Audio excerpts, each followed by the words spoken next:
I'd like to welcome you all to the series of lectures being hosted by The Ohio State University and several institutions. And it is my great pleasure to be involved with this. I'm Rick Herman. I'm the director of the Mershon Center, one of the several sponsoring institutions.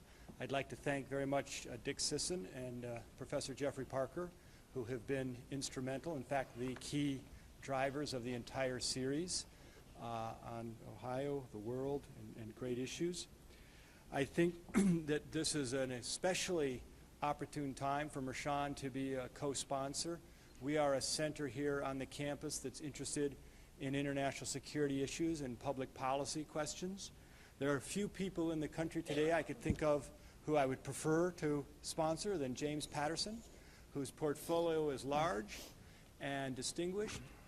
He's a historian who's concentrated on many different things, but always with a very steady eye on some of the most important and central issues in American life, including civil rights, and federalism, poverty, and Americans' struggle with what he sees as maybe the ugliest blight on our national history, and war, something that the Mershon Center is especially interested in, but not uniquely interested in. We are also interested in issues of culture and identity, as well as law and institutions. And we're particularly interested often in the decision-making that goes into high policy, as well as social and cultural issues. And no one, I think, has studied this with a sharper moral compass and scope than James Patterson. His book, Grand Expectations, which you can find out in the lobby, is a brilliant synthesis of not only the last 50 years of American life, not quite 50, more like 30, but it's a compilation that points to the psyche of America. Our expectations, unfulfilled sometimes, and our effort to wrestle with what we hope for and what we actually achieve.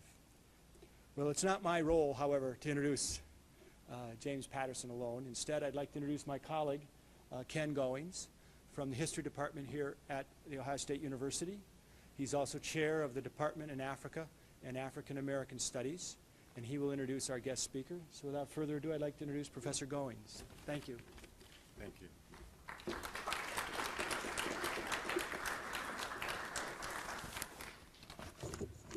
And welcome to all of you.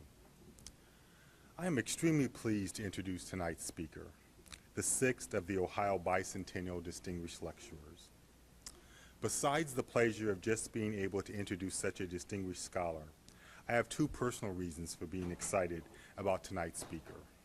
One, I am a native Ohioan. This whole series of speakers have been wonderful, and knowing our speaker's scholarship, I know that tonight will not be an exception. But the second reason I am so pleased to be introducing tonight's speaker is that he was one of the historians I read in graduate school and truly came to admire. The depth of his research, his ability to assemble and synthesize massive amounts of data, and then to write about his findings in such a smooth, readable style, makes our speaker tonight someone we tried to imitate in graduate school, but few of us could come up to his standards. Our speaker tonight, James T. Patterson, is Ford Foundation Professor of History Emeritus at Brown University.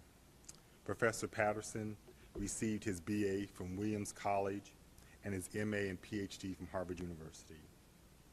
He is an Army veteran, a former newspaper reporter, and a former high school teacher.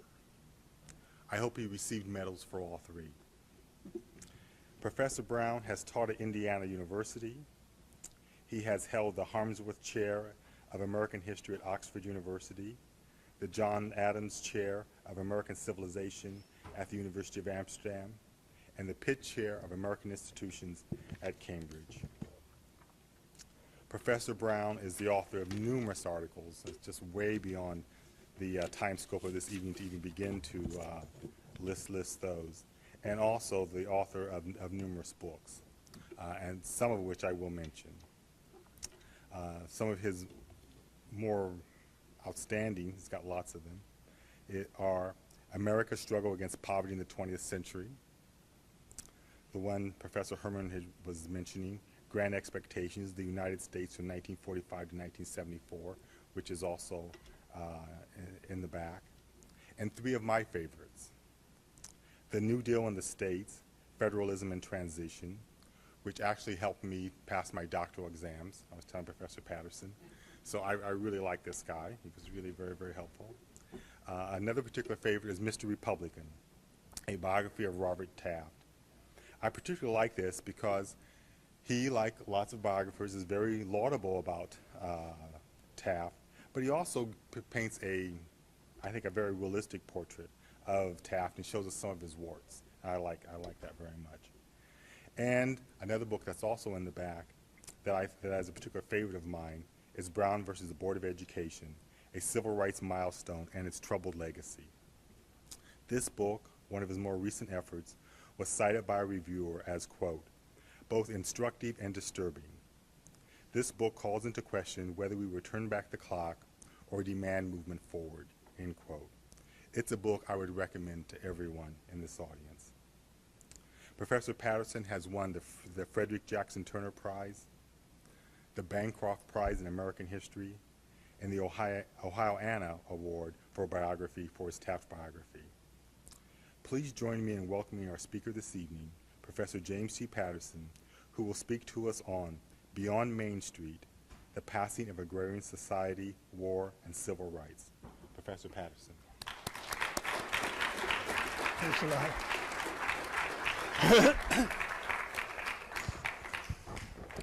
Those are great introductions, just the way I wrote them out. And I'm concerned only about the fact that I'm such an old guy that young graduate students were reading me a long time ago, but that's all right. You may be the only person I've ever talked to who actually read that book on the New Deal in the States, so it's nice to know it had one reader. Now, can you all hear me? I'm not sure this thing is working. Hear me back there? Okay? All right. I'm going to plunge right in. My talk, despite the rather unrevealing title, is really going to focus on some major events in Ohio between the 40s and the late 70s, with a particular focus on the 50s. And I've done a fair amount of digging and research with the help here of Russ Coyle, a very excellent graduate student who gave me a lot of clues, and with the advice also of Jeffrey Parker and Dick Sisson, who have just been amazing in their response to drafts that I've sent them, making me rethink things and redo things. This is not always a happy experience for an author, but I think it will make a better talk and ultimately a better article.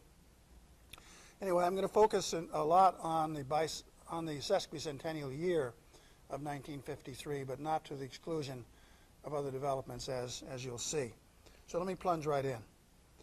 Despite the spread from the 19th century on of national networks of commerce, transportation, and culture, strong regional rivalries persisted in the United States in the mid-20th century. You only have to think about the election map, for instance, of the election 2000 to know that. And intrastate divisions within a state like Ohio, for instance, also persisted into the 50s and since. In Ohio, many residents south of Highway 40, as it was then, still is, which, as you know, cuts the state in half, continued in those years to look very warily at those suspect people as they saw it, many of them perceived to be more liberal, more urban, more ethnic, who lived in northern areas of the state. So it was that a Cincinnati resident observed in 1951, Cleveland is contentious, introspective, and not really part of the United States. A Clevelander responded, we're quite friendly to Cincinnati when we happen to think about it. Moreover, resentments of Ohioans against Easterners, especially New Yorkers and big city types, still ran deep in those years and still do. Cincinnati's Robert Taft, son of President and Supreme Court Chief Justice William Howard Taft, had gone to prep school in Connecticut, this was of course Taft School, to college at Yale, and to law school at Harvard. Few Ohioans early in the 20th century were more cosmopolitan. Yet Robert Taft spurned job offers in the East. One of them was rumored to have been as the clerk for Justice Oliver Wendell Holmes. He spurned these job offers and returned to Cincinnati to work for almost no money in a law firm. In so doing, he expressed an opinion, one widely shared then and later by many Midwesterners, that many Easterners were condescending and acquisitive. Quote, "They are so aggressive," Taft wrote privately in 1913. "Perhaps it is seeing so much of New York and Eastern people. I have so long decided that New York was the last place to go that I spend a great deal of time in argument uselessly." Moreover, the passage of time did not quiet Taft's regional suspicions and concerns.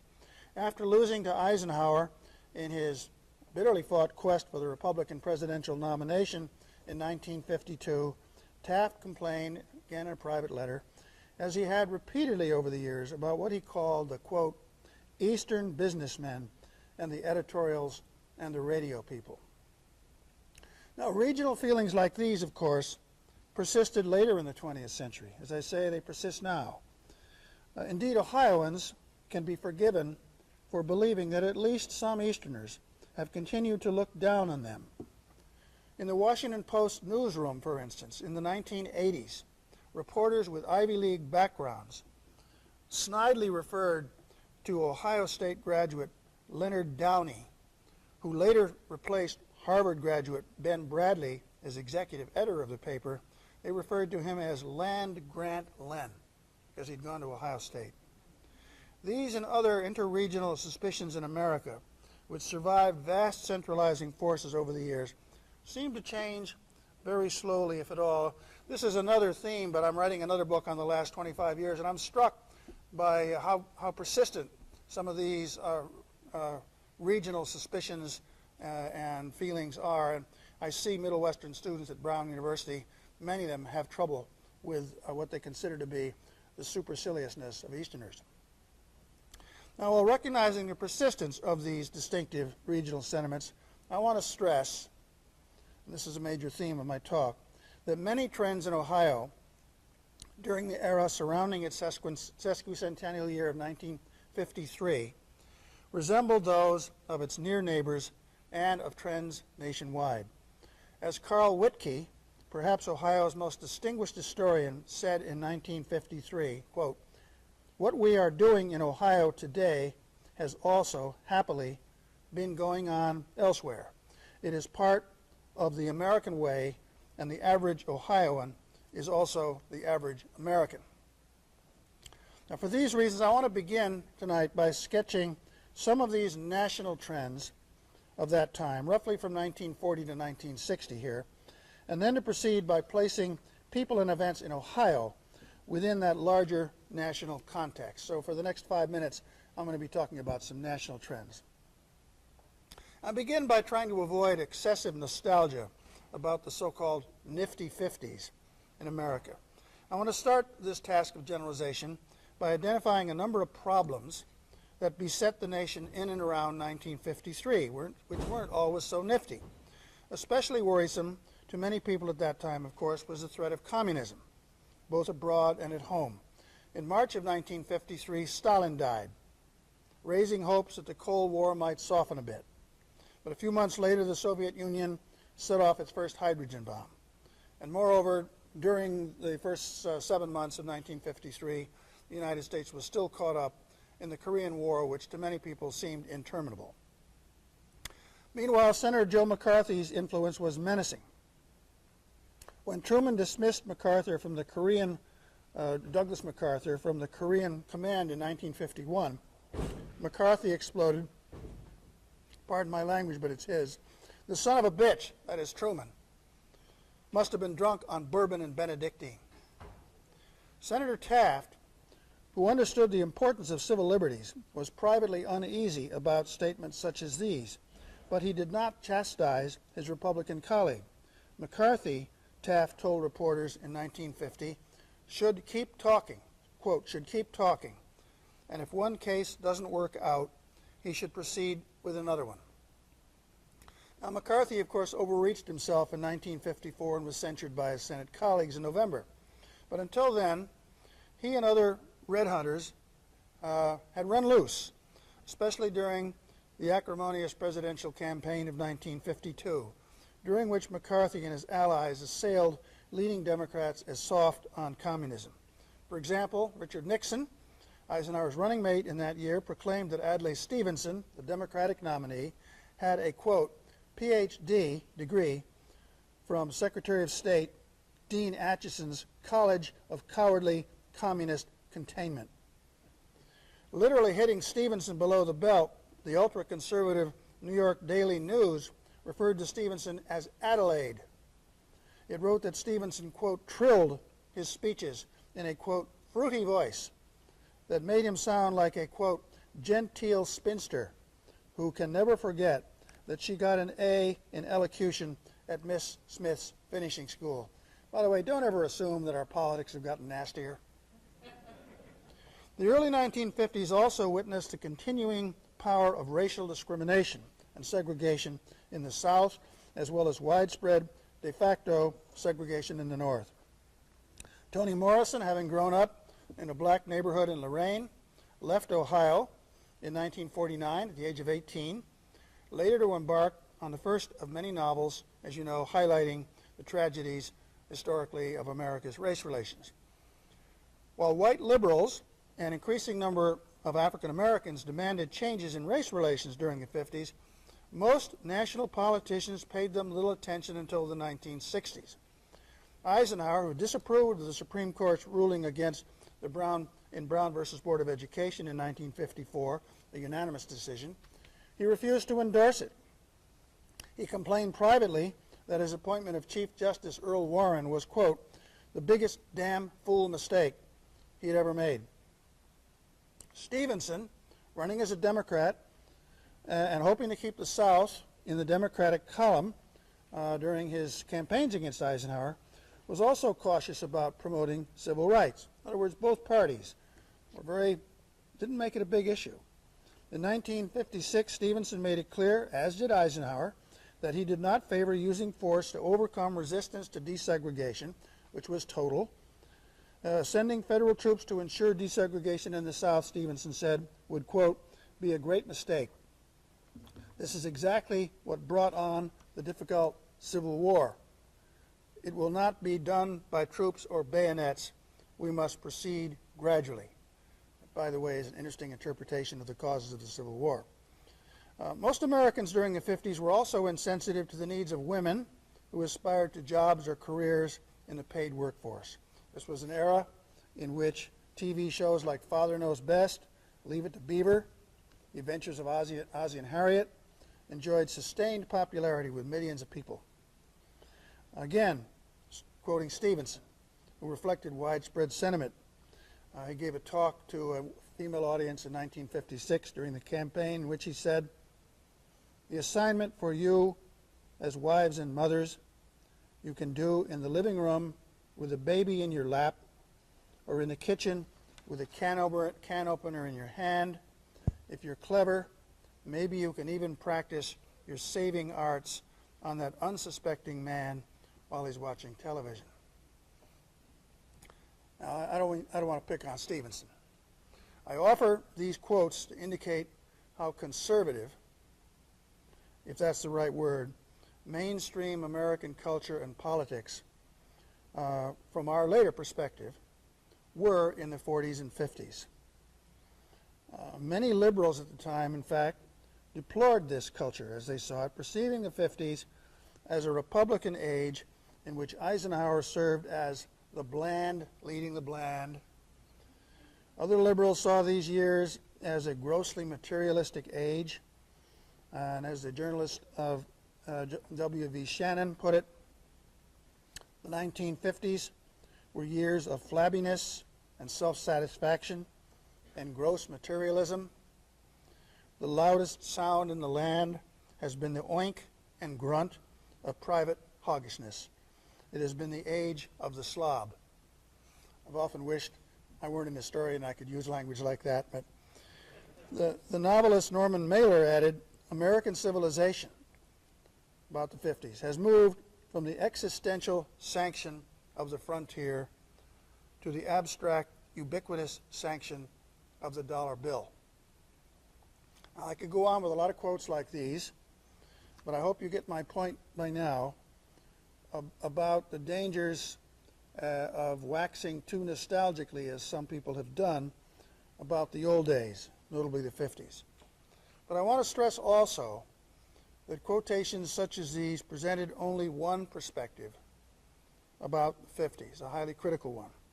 These were also years in America of grand expectations, the title of the book that I wrote about the post-war era. Many of these grand expectations stemmed from optimism about the presumed scientific and technological genius of Americans. In Ohio's sesquicentennial year of 1953 alone, Americans could read about the following advances. The first successful separation by doctors in New Orleans of Siamese twins. The first impregnation in Iowa of a woman with deep frozen sperm. The discovery, partly by the American James Watson, of the double helix structure of DNA. Thereby, it was said, in characteristically hyperbolic language, unlocking, quote, the secret of life. The introduction by IBM, this is all 1953, of its first computer, Model 741, which had a memory of 4 kilobytes. I don't know what that means, but that's what I read. In the announcement by TWA, again in 1953, of the first transcontinental nonstop air service from Los Angeles to New York City. And finally, a report by the National Television Systems Committee of a color television system, this took a long time to be developed actually, compatible with black and white TV sets. And December of 1953, as if to celebrate that achievement, the first frozen TV dinners appeared on the market. Americans were equally upbeat about medical advances in the 50s, especially after the scourge of polio seemed at last to be brought under control. When that happened, bells rang all over the country. It was a wonderful time if you were alive then.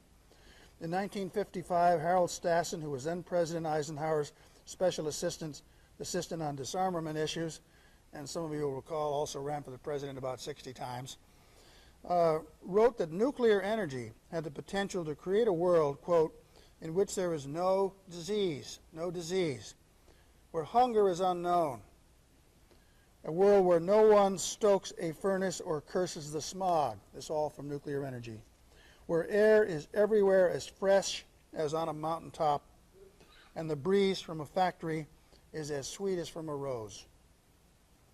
Cornelius Rhodes, head of the recently established Sloan Kettering Cancer Institute in New York, Kettering, of course, an Ohioan, proclaimed, inevitably as I see it,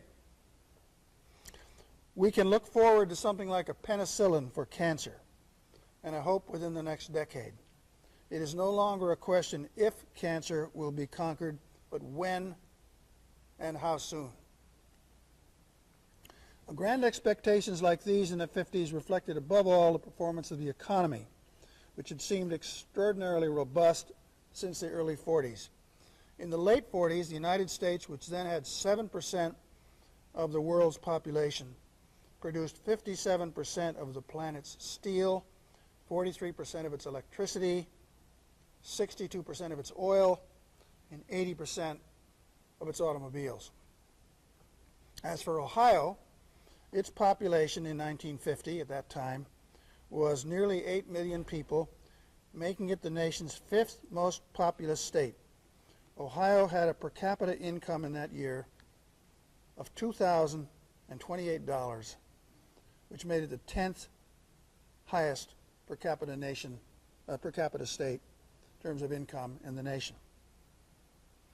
Now, especially noticeable to Americans in those years was the seemingly unstoppable rise of a consumer-based society.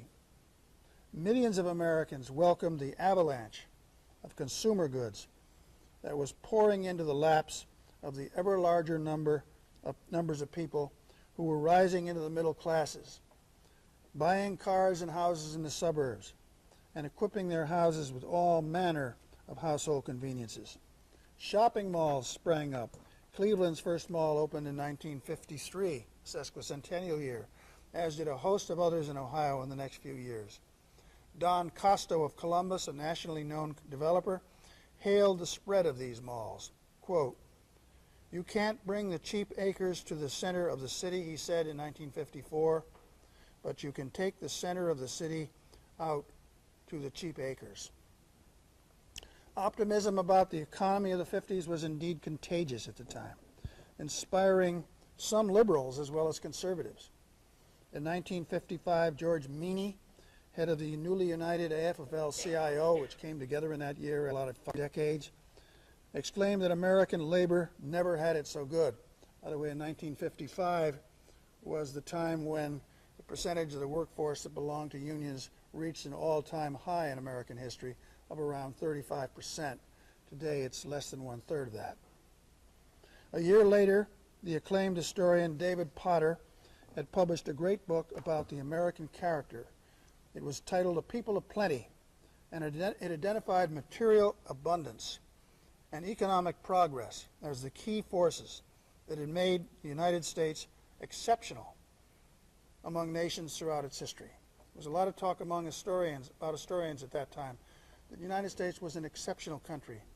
No other nation had a similar historical experience, in part because of the extraordinary wealth of its natural resources and of its population, drawn from, it was argued, the most industrious and ambitious people who came here as immigrants from all over the world.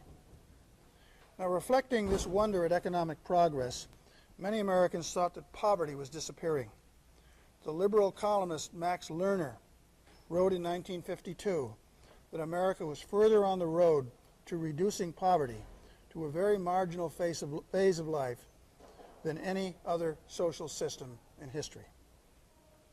Well, what I've tried to do here is to give you some quotes sketching some key characteristics of American attitudes and life in the early 50s.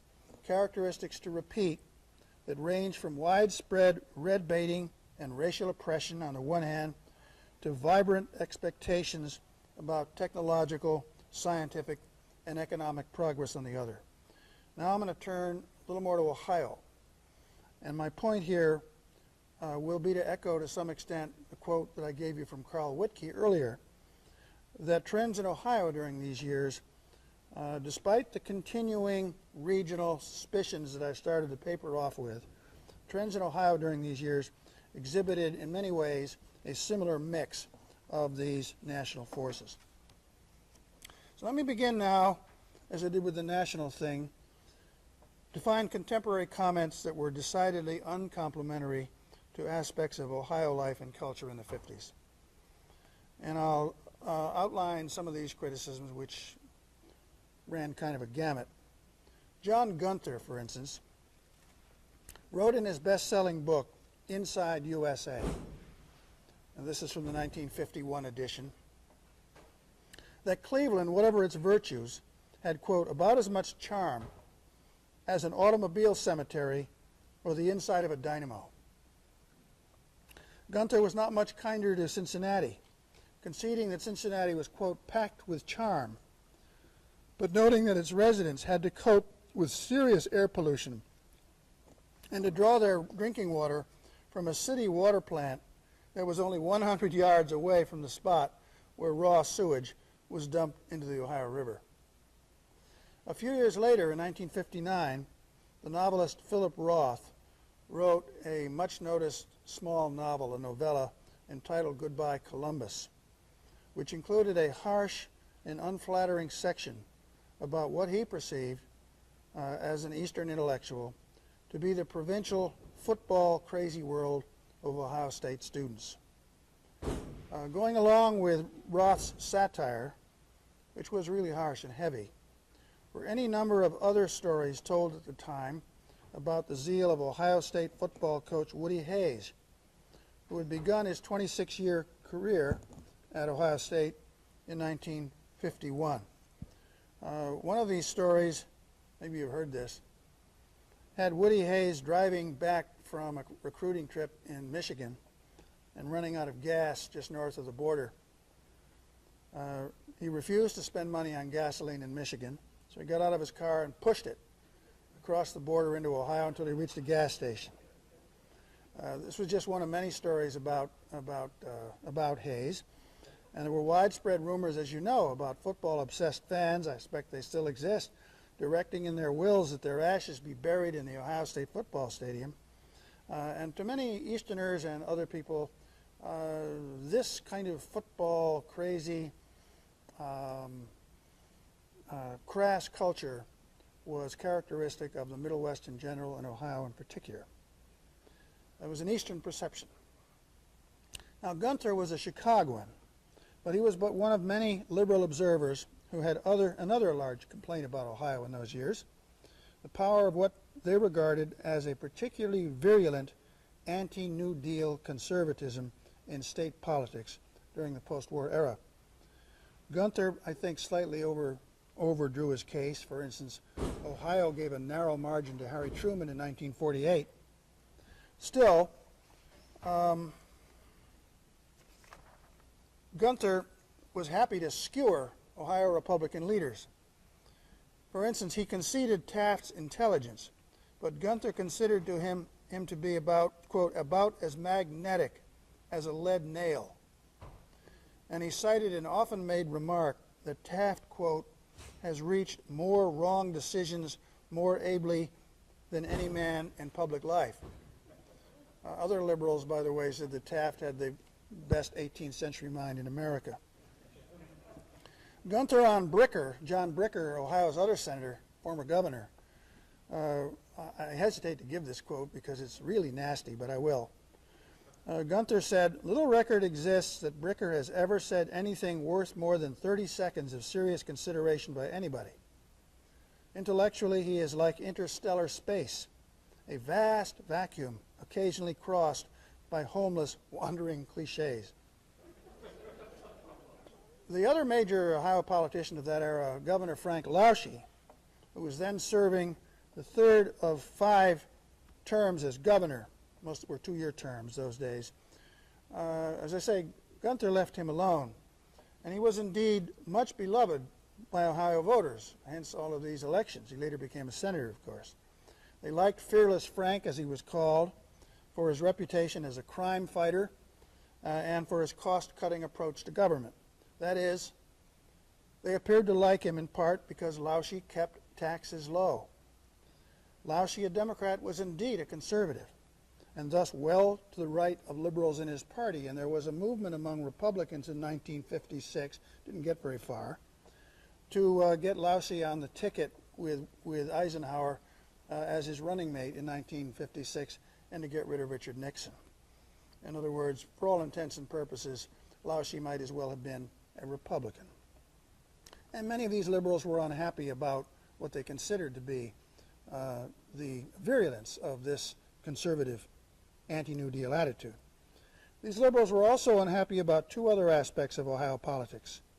One was of long standing, dating especially to the addition in 1903 of the so-called Hanna Amendment, named after Mark Hanna, to Ohio State Constitution. This amendment guaranteed each Ohio county at least 1 representative in the state's lower house, and thereby ensured that rural and small-town conservatives would have special influence exercised in practice by what journalists call a cornstalk brigade in state politics. For this and other reasons, I haven't time to go into them, liberals and labor union leaders were weaker politically in Ohio than in most other industrial states. Social and educational services were considerably less generous per capita in Ohio than in other states with comparable per capita wealth. In the late 1960s, for instance, Ohio ranked 49th in total tax revenues per capita. As one historian has put it, quote, "The state government simply did less with less and was on the verge of doing nothing at all." The other lament by liberals focused on the zeal of Ohio anti-communists in the 40s and 50s. Attitudes such as these led Ohio State University in 1948 to impose a loyalty oath on its faculty. In 1951, the trustees approved what critics denounced as a gag rule, which stated that no outside person could speak on campus unless the university president approved the visit in advance. In 1951, the president of the university acted under this rule to prevent a Quaker pacifist from speaking on the campus, whereupon students protested and the trustees temporarily backed down.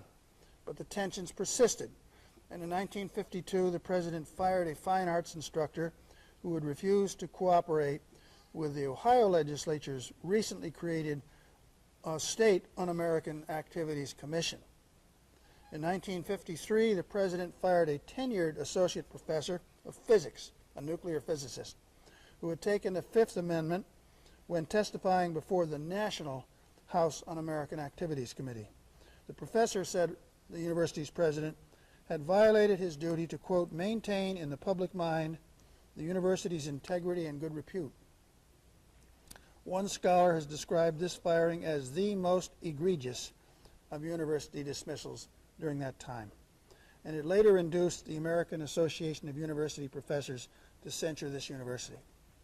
Local protests, however, were mild at the time, and the professor, I tracked him down, departed quietly for the rest of his career to work in Canada.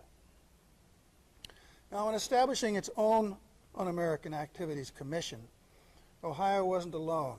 This happened all over the country, and it happened in the nearby states of Michigan, Indiana, and Illinois, among others. They all created these kinds of commissions on the state level during those years. In Ohio, however, the existence of this commission, which had a life cycle of 3 years, 1951, 2, and 3, enjoyed substantial cooperation from the FBI and from local police forces, and it conducted well-publicized hearings around the state, focusing on alleged connections in defense plants, which were very important in those Korean War years, between organized labor and communists. The commission recommended 3 laws, which were duly passed by the Ohio legislature in the sesquicentennial year of 1953. One of these laws authorized dismissal from public office, including teaching, of anyone affiliated with a communist or subversive organization. Another law declared that people taking the Fifth Amendment for any un-American activities body, state or national, would be unfit for public service. The third law, which was passed over Lauschi's veto, outlined subversion, confiscated funds of subversive organizations, and called for appointment of a special assistant attorney general to investigate subversion and to prosecute alleged offenders. People convicted of, quote, knowingly forming or participating in, unquote, subversive organizations or of attempting to, quote, overthrow the government by force, violence, or other unlawful means, unquote, could receive fines of up to $20,000 and or prison terms of up to 20 years. This kind of language, by the way, was boilerplate. It was used in many states. Now, as it turned out, these laws in Ohio did not have much effect. The FBI, whose testimony in court would normally be necessary to identify and therefore to prosecute alleged offenders, had many agents infiltrating left-wing groups and unions. You probably know, in fact, that J. Edgar Hoover later in the 50s, after the Soviet takeover of Hungary, bragged that if they had an election, he would win it because there were more FBI agents in the Communist parties than there were other people. There were a lot of them in the FBI. And if they came forward and testified about alleged offenders in Ohio or other places, they threatened to blow their cover, and so they generally resisted doing this. Still, the point here is that the scare, so people really didn't suffer from these laws. Still, the scare in Ohio, which was supported at its peak by a large majority of politicians of both parties, confirmed the low opinion of the state's political culture that many liberals had already formed. One of these, by the way, was the writer and humanist James Thurber, famous New Yorker writer, who actually received the Ohio Sesquicentennial Medal in 1953. But in a lot of his writings, he was very dismissive, having adopted Eastern views of Ohio, of the culture of his native state and of his native city, Columbus. Well, these were some of the criticisms that beset Ohioans during the years surrounding the sesquicentennial. As I say, a very conservative politics and an anti-communist zeal during the sesquicentennial era. But I don't want to harp on those. I will repeat that most Ohio residents, like Americans generally in those prosperous years, had very large expectations about the future. As early as 1940, with the state just emerging from the throes of the Great Depression, the Ohio Guide, as it was called, released by the federal government's Work Projects Administration, reflected this optimism by waxing rhapsodically about Ohio's industrial prowess. It wrote, quote, names such as Van Sweringen, Edison, who was said to be an Ohioan, Goodrich, Firestone, Seiberling, Willis, Proctor, Gamble, Kroger, Olds, Patterson, no relation, and Kettering are almost household words. The Ohio Guide concluded, quote, the time may not be so far away when the hope of Caleb Atwater, penned 100 years ago, can be fulfilled. Quote, our position in the nation, Atwater wrote in 1838 of Ohio, is peculiarly felicitous as to soil, climate, and production. And it will be our own fault if we are not the happiest people in the Union. Many Ohioans echoed these sentiments during the next 20-odd years, expressing particular pride in their middle American values and elevating, as Taft did, these virtues over the more permissive mores that they perceived to be dominant in other areas, notably eastern areas of the country. Many of these people also celebrated Ohio's contributions during World War II and the Korean War. Defense-related industries in the state, as I've suggested, greatly aided these war efforts. Some 12% of Ohio's population, or over 800,000 people, served in the military during World War II. Of these, some 23,000 were killed. Economic developments in these years especially encouraged large expectations about the future. As many Ohioans were quick to point out, the state's economy seemed to enjoy an especially good balance between agricultural and industrial and commercial resources. Ohio's industrial strength, steel, glass, rubber, aircraft, which was stimulated anew by great increases in defense spending and contracting during the Cold War. These industries remained solid despite a recession which was very, very tough in 1958 on into the early 1960s. In fact, the population of Ohio increased by 22% to some 9.7 million during the 1950s. Ohio continued then, as it had since 1940, to rank as the nation's 5th most populous state. Some visitors to Ohio and outside observers were also excited by what they saw. One was George Perry, a journalist who wrote a laudatory account of Columbus for the mass circulation magazine Saturday Evening Post in September 1952. Columbus today, Perry wrote, is a bad town for a football coach, but otherwise is, quote, a cultural center and a hotbed of higher education. He added that Columbus is, quote, almost as nearly as any city in the land, the common sense ideal of a fruitful, decent, comfortable, enlightened, and well-groomed city. Perry devoted a lot of space to the achievements of Columbus's mayor, none other than James Rhodes, admiringly citing Rhodes's claim, quote, we sold Columbus like Heinz would sell a bottle of ketchup.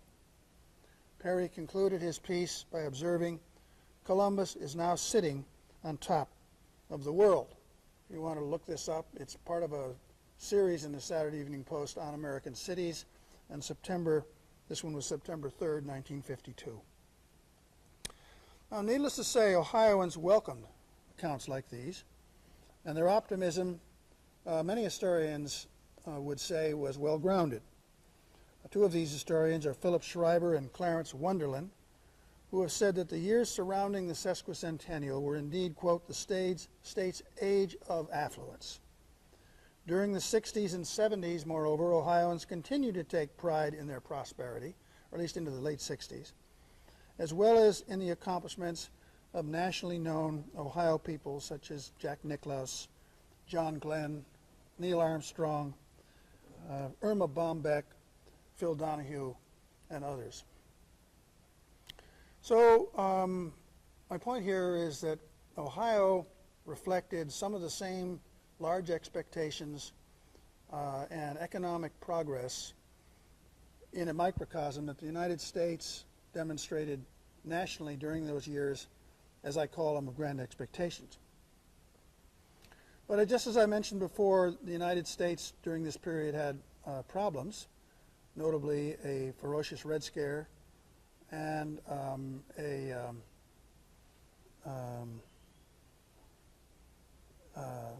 racial segregation. There were other developments that soon arose to challenge these optimistic attitudes in Ohio. These were first two in particular: the rise of more open, sometimes violent racial tensions, and second, the spread of serious economic problems. Both were to become central issues in the state in the 70s and the 80s, and they're pretty well known, so I'm not going to spend a lot of time on them, but I want to just sketch some of them in. Concerning race relations, Ohio had reason to claim that it was at least moderately progressive. And I know that some of the previous speakers have talked about the role of Oberlin and of Wilberforce and of the Underground Railway and so forth and so on during the Civil War era. In the 20th century, the Cleveland Browns of the newly formed All-America Football Conference had been the first team to sign on black players. They were Marion Motley and Bill Willis. 4 years later, Cleveland was the first major city to establish a Fair Employment Practices Commission.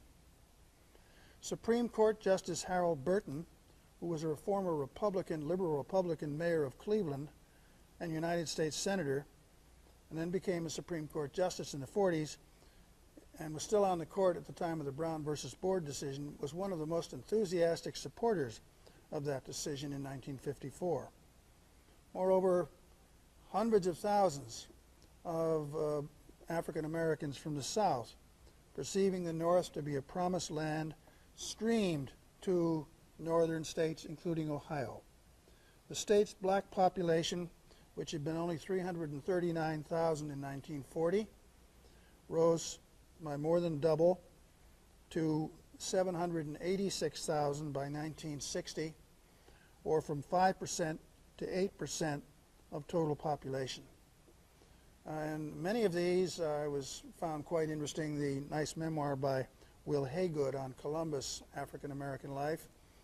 Many of these moved up into the middle classes in the 60s and 70s, so that Columbus, like other northern cities, was for them a promised land. But well before racial tensions exploded in the 60s in the United States, advocates of racial justice in Ohio, as elsewhere, were complaining that blacks, as in other states, were normally unable to buy homes except in crowded, run-down districts of central cities. I was influenced by a massive illustrated volume produced by the United States Civil Rights Commission in 1966 on Cleveland, which showed that rates of infant mortality, school dropout, and unemployment were much higher among Cleveland's blacks than among whites. The commission documented that 97% of Cleveland's non-whites lived in crowded central city areas. In rapidly expanding Columbus, meanwhile, some suburban real estate developers played on white fears of blacks in the schools to get them to move to the suburbs. One billboard read, "Don't bus, come live with us." It wasn't until 1961 that Cincinnati's amusement park, Coney Island, was desegregated. Now, as you know, racial tensions erupted in violence during the mid and late 60s in Watts, Newark, Detroit, Washington. Ohio cities were spared conflagrations on that scale. But violence did break out in Ohio, as in Cleveland's Huff area in 1966. A year later, rioting broke out in the Avondale area of Cincinnati. In that same year, Cleveland voters elected Carl Stokes as mayor. By the way, there's a book out on him now by a guy by the name of Leonard Moore. Stokes was the first African-American mayor of a major American city. But voting statistics in Cleveland, as elsewhere in America, spoke volumes about racial perceptions and divisions. Stokes received an estimated 95% of the vote in predominantly black wards and only 19.5% in predominantly, virtually exclusively white wards.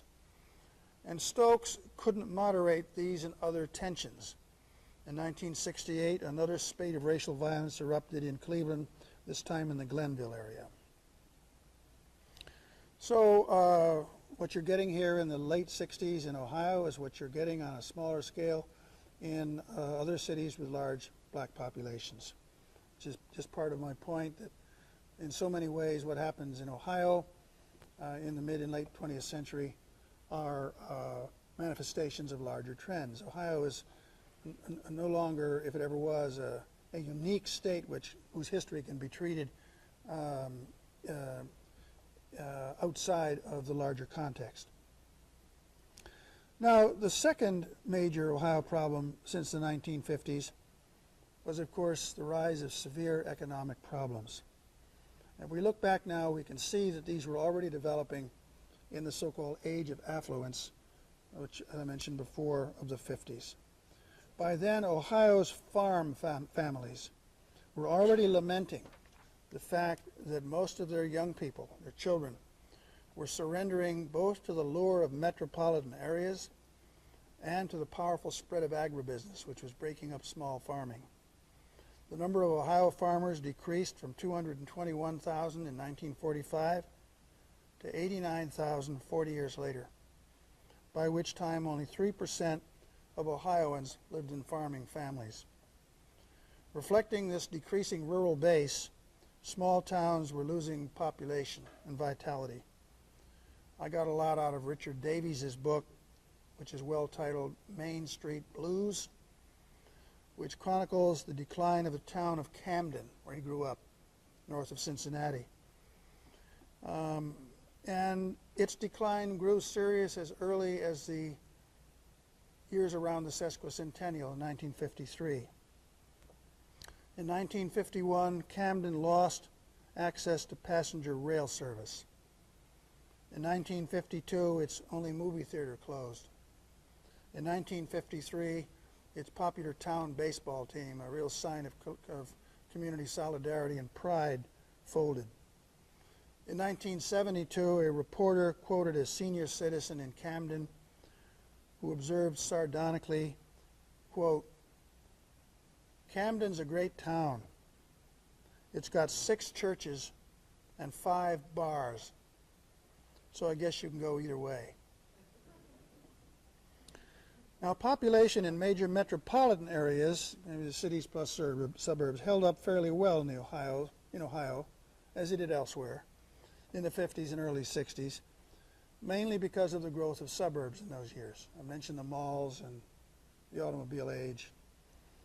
And the population of Columbus, which, as you know, aggressively annexed surrounding territory, mushroomed because its suburban population was part of Columbus for these purposes, and its population mushroomed from 375,000 in 1950 to 565,000 in 1980.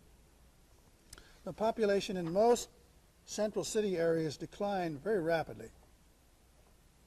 From 1950 to 1980, the population of Cleveland, pardon me for the statistics, but I think it persuades you that I've done some work.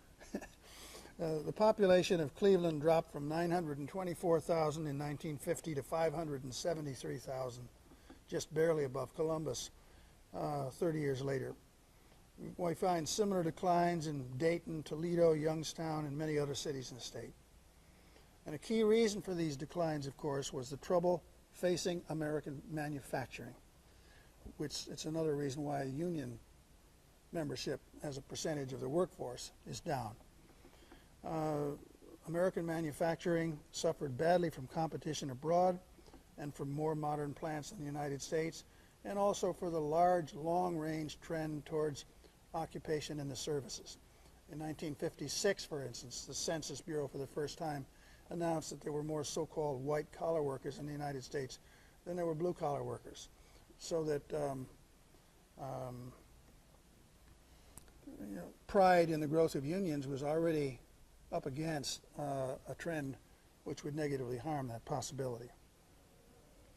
Now, led by Governor Rhodes, who held office as governor for 8 years between January 63 and January 71, and again for another 8 years.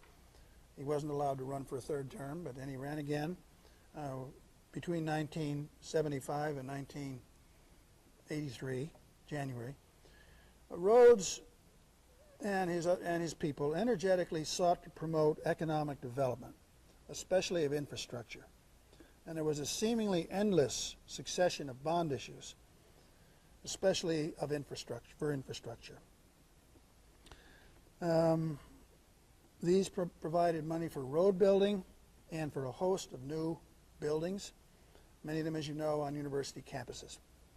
Rhodes had a very ambitious goal of situating an institution of higher education within a half hour of every Ohio resident. Now, while expansion of educational facilities was impressive in these years, it did not obscure the fact, as Rhodes's critic pointed out, that spending on public education in Ohio during Rhodes's tenures was decreasing as a percentage of the state budget. Nor did life in Ohio's universities always work out as Rhodes had expected. He viewed colleges and universities primarily as places that would train upwardly mobile people for jobs, thereby helping to suppress what he feared was, quote, social dynamite of this closely packed unemployed youth in our major cities, unquote. Instead, Rhodes had to confront other kinds of dynamite. Unrest, for instance, caused by economic decline, generational discontent, and of course America's escalation of war in Vietnam. And this broke out, as you know, most tragically at Kent State on May 4th, 1970, when National Guardsmen, which Rhodes had called in to stem student vandalism and arson, fired at and killed 4 students. 9 others were wounded. Ohioans, like Americans generally, were divided by the killings at Kent State, but it seems that the majority of them approved of Rhodes's decision to bring in the Guard and were sympathetic to what the Guardsmen had done. A special state grand jury consisting of Portage County residents declined to criticize the Guardsmen and deplored the activism of the anti-war students. Quote, "What disturbs us," the jury said, quote, "is that any such group of intellectuals and social misfits should be afforded the opportunity to disrupt the affairs of a major university to the detriment of the vast majority of the students enrolled there." That's from Andrew Caton's excellent History of Ohio, as some of you know because I know you're reading it. Now, infusions of state money by Rhodes and Ohio legislators, moreover, could not cure the state's ongoing economic problems. As I say, these were larger than Ohio.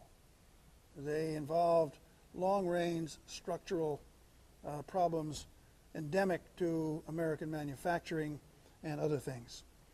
Except for a modest inflow of people, most of them poor, from nearby Appalachian regions in the 60s and 70s, Ohio population would have declined in the 70s. In fact, it increased by only about 1% in the 1970s, having increased by very large margins in the 50s and 60s. Between 1972 and 82, Ohio, which was at the eastern end of the Middle Western Rust Belt, as it was called, lost an estimated 247,000 manufacturing jobs.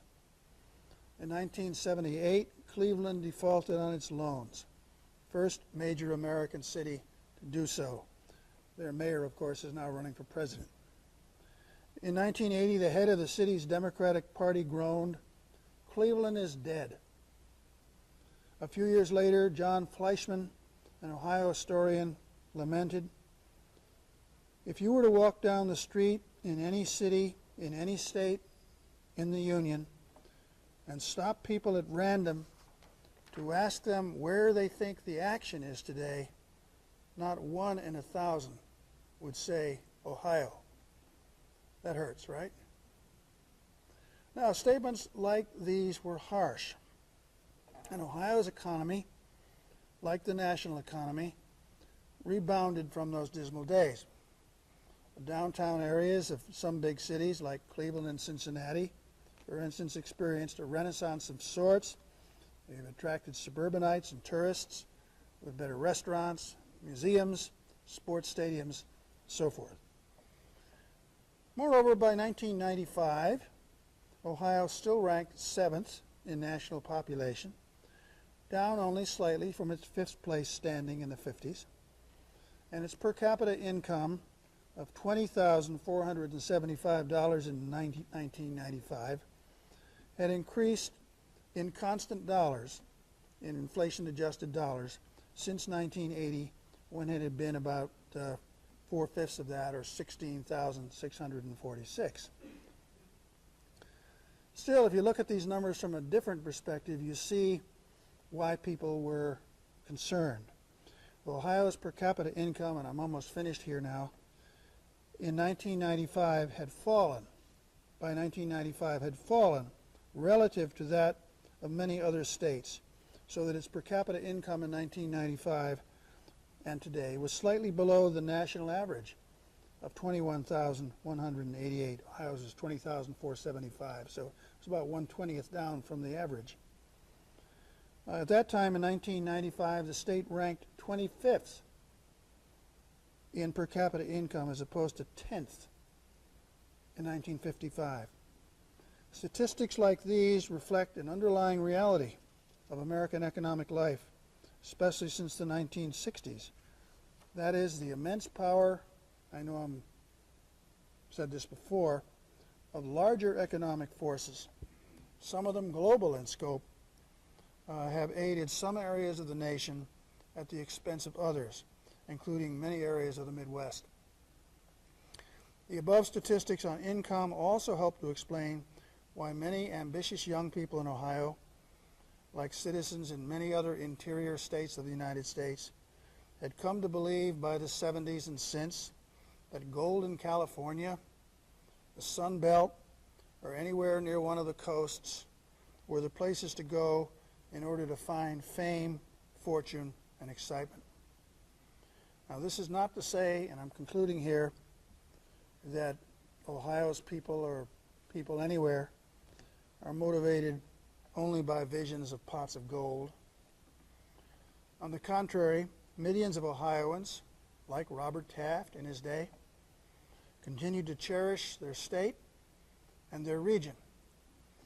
In Ohio, however, as elsewhere in the United States from the 1970s on, it seemed that at least a little of the buoyancy that had lifted the very grand expectations in the sesquicentennial era had weakened. And I'm through. Thank you.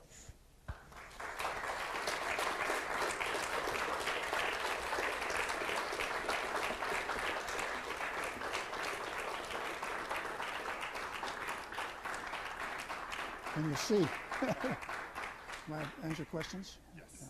Professor Patterson will be happy to entertain questions. And I'll be repeating your questions so that they're picked up on the recording. So. Can't see much out there. Questions? Yes. Ken, you've spoken in your conclusion about the relative economic decline of Ohio, which is all very true. I'm wondering if you care to speculate a bit about the future. Where do you see Ohio going economically? We have here in this area a major high-tech effort, well behind high-tech efforts in other parts of the nation. What do you think about things like that? Would you care to comment? The question. I heard the was- question. I was gonna repeat for Okay, you. go ahead, yeah. The question was on the direction of Ohio's future. You know, I'm gonna plead the fact that I'm an historian. I remember in 1980, I was asked on television whether I thought Carter would beat Reagan in the presidential election of that year. I was asked to predict, and I said, well, speaking as an historian, I get very professorial. You know, history says that anybody that far to the extreme is going to lose. Well, he didn't lose. I just don't know. Maybe somebody here knows whether the trends, for instance, let's say since the mid-90s, my statistics here in 1995 have shown, maybe you know, some gain in this process. I just don't know. The downward trend, though, has been of 25 years standing. And Ohio is, of course, not the only state which is working hard to attract industry and promote economic development. There's a lot of competition, a lot of tax deals. I just don't know. I hope so. Yes. You mentioned that in 1945 there were maybe 221,000 farms in Ohio. Yeah. There was a Forget the decline. year, something like that, yeah. The rapid decline. I'm wondering how you delineate the change in the farm situation that existed relative to agriculture, maybe in other areas of the Midwest. Again, I don't have statistics for all of the surrounding states, but this is also very much a national trend. The later number I gave you in 1985 was around 3% living in farm families. I think that's pretty much where we are now, nationally. But you're asking about the Midwest. I don't know. I have a sense that since Ohio's farms probably were more family-based than, let's say, some of the very large farms in a state like Illinois, that maybe the percentage decline in Ohio was higher here than elsewhere. Does that sound right to you? I just don't know. It's part of a national trend, and it's the lure of the city, and it's the power of very large farmers, commercial farmers, to basically gobble up the small ones. Yeah, I believe your most recent book is The Brown versus the Board of Education. Yes. I bought it but haven't had a chance to read it yet. Could you summarize the main pieces of it and maybe tie it into what's happened in Ohio in terms of school integration and other outgrowths of the Brown versus Board of Education since 1954? Yeah. You want to repeat that? Or? Yeah, you asked about the Brown versus Board book. They are selling it out there, unfortunately at a discount, unfortunately for me. It's a short book. It's the first in a series put out by Oxford Press entitled Pivotal Moments in American History. The second two, by the way, have been on the stock market crash and the Battle of Antietam by James McPherson. This is a short book of some 250 pages. The subtitle is, it's Brown versus Board of Education. The subtitle is A Civil Rights Milestone and Its Troubled Legacy. And the subtitle, I think, gives you some idea what it's about. It assesses its impact upon such things as civil rights, racial toleration or lack thereof, and desegregation of schools on the one hand, and the troubled legacy on the other, which has seen, as you know, nationally, rates of resegregation in recent years, to say nothing of continuing racial tensions, which, while perhaps not as bad as they were in the 50s, I mean, how could you be worse than segregation, are a lot worse than the great hopes aroused by Brown versus Board in 1954 were. So it's a kind of a bittersweet book. Now, insofar as Ohio is concerned, as you know, there's a pretty good book by a guy named Gregory Jacobs on school desegregation, or lack thereof, in Columbus, Ohio. And from that, which is the only in-depth, serious historical work I know of in Ohio, the pattern he paints is similar to that of the pattern in a great many other northern states, and that is the continuing power of residential segregation and therefore of the concentration of African Americans in central cities and their virtual absence in the suburbs. And in recent years, what you've been having in the North as well as the South is increasing desegregation. The Midwest and the Northeast have the highest rates of school segregation in this country. So one of the ironies, not an irony because that was the intent of the Brown case, was that it moved the South finally, after a lot of resistance, to levels of desegregation as measured by the percentage, for instance, of black kids who go to school which are at least 50% white. There's other measures, but that's one that's commonly used. Those rates are highest in the South. They're lowest in the Midwest and in the Northeast. One of the reasons for that is the fact that many Midwestern cities, for instance, like Chicago and Detroit, have very few whites in them. So the Midwest in general, and the Northeast, and Ohio, it doesn't seem to me to be dramatically different from other cities, but there's a lot more work that could be done on communities to test that. This isn't an Ohio question, but you mentioned in passing that you're now working on a book on the last 25 years. Yeah. And I was wondering if you could give us a preview of the general trends you're seeing. And in particular, I was curious about whether you see in the last 25 years any alteration in those grand expectations that you see typical of the 1950s Yeah. and 60s. Good question. When I started working on this some 5 years ago or so, and of course I did the Brown versus Board book in the meantime, so I'm seriously back on this other one now. I had in mind a title for the new book, which will cover 1975 to 2001, something like An Age of Limits or An Age of Decline, something of this sort. I saw it, in other words, as something in considerable contrast to the grand expectation years of the 50s and 60s, and saw the legacy of the 70s, the defeat in Vietnam, serious economic problems, political system being racked by Watergate, as having a kind of long shelf life. I think that living through the 90s with the extraordinary economic revival of the country and with the obvious recovery of America's, let's say, willingness to exert itself in the world, and I'm saying that as a neutral statement, I'm now seeing a lot more continuity from the past. And I'm even thinking of entitled a new book, More Expectations, or something like that. I see what's really happening here is these expectations get so greatly increased.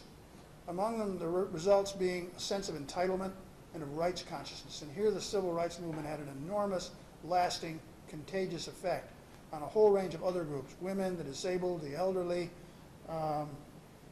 gay people, you name it, Hispanics. This has resulted, of course, in what we call an identity politics, a group consciousness, well-organized and well-financed, in many cases, demands by special groups for political recognition and favoritism, a huge increase in litigation. In other words, the expectations have persisted. What hasn't persisted to the same degree, at least until the 90s, and even the 90s not to the same degree as in the 40s and 50s, is the rate of economic growth. So the expectations are as high, if not higher. The ability of people to organize around these expectations politically is as high, if not higher, which is one of the reasons why all polls in recent years have shown that Americans have nothing but contempt for politicians, and indeed for other elites, lawyers, doctors, you name it. The sense in the 50s that there were some people who knew what they were doing and were doing well seems to has declined rather dramatically. So in that sense, I suppose you could say there's been a decline, and there are limits in the sense that the economy is not growing at the rates it was. It never had and never will, because the rates were enormous in the 40s and 50s. And so we have a kind of angry or sour kind of public mood. But still, it's a long answer, but I think I'm seeing now more in the area of continuities than in terms of change. But I'm still working on it. Still working on it. So if you have some ideas, come up after. Do you deal with the GI Bill of Rights and its impact on our democracy? The question was, what's the impact on democracy of the Bill of Rights? Well, it had an enormous impact, of course, on, there were something like 16 million Americans in uniform, or was it 12 million? A lot of people in World War II. Almost all of them were men. It was only men, really, who benefited from the GI Bill. Tend to forget that. It was a massive affirmative action program for men. And it provided them with, as you know, helped provide them in buying houses and in many cases moving to the suburbs, and also education. Yeah, it had a real impact on the educational system and on the ability of that generation to move ahead. I think it had an impact also on the baby boom. It helped people feel more economically secure. The war was over. They had suffered through the Depression and then 4 or 5 years of dislocation during the war. And now they could hit the ground running or get married. People got married a lot younger in those days, have a lot of children quickly, and lives a good life. On democracy, no. Not sure what you mean by that. Maybe the social class. Yeah, the social and economic sense of well-being. This was, I would say, as close to an unqualified success as any piece of American legislation in the 20th century. I mean, it really did make a difference. I wouldn't rate it as high as the civil rights laws. They were the most important ones. They really turned things around in the 60s, but they were important.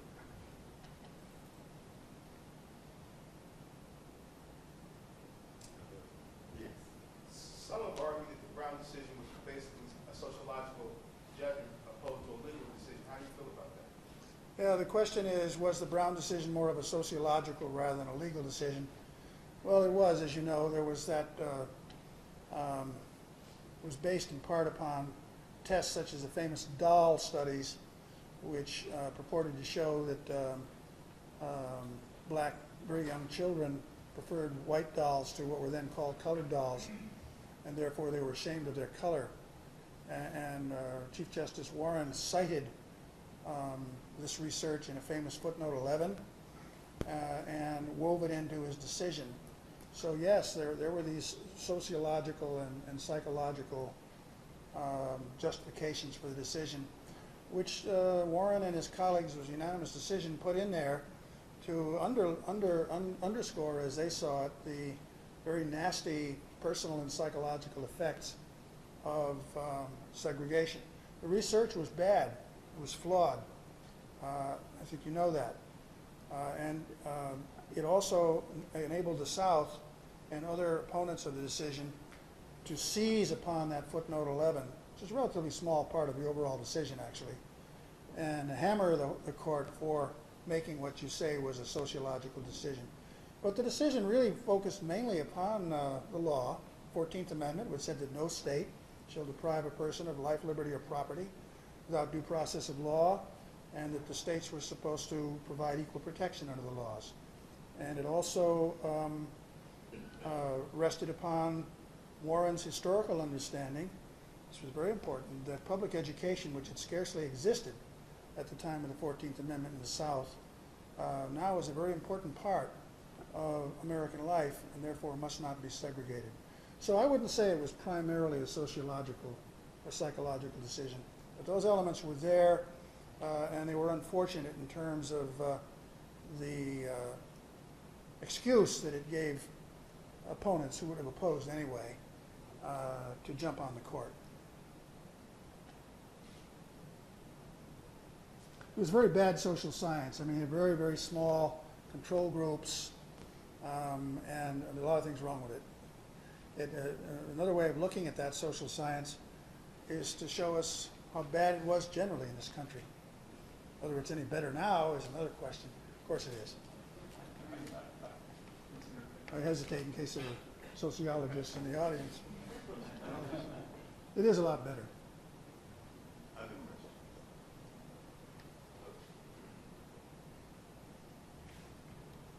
Thank you very much.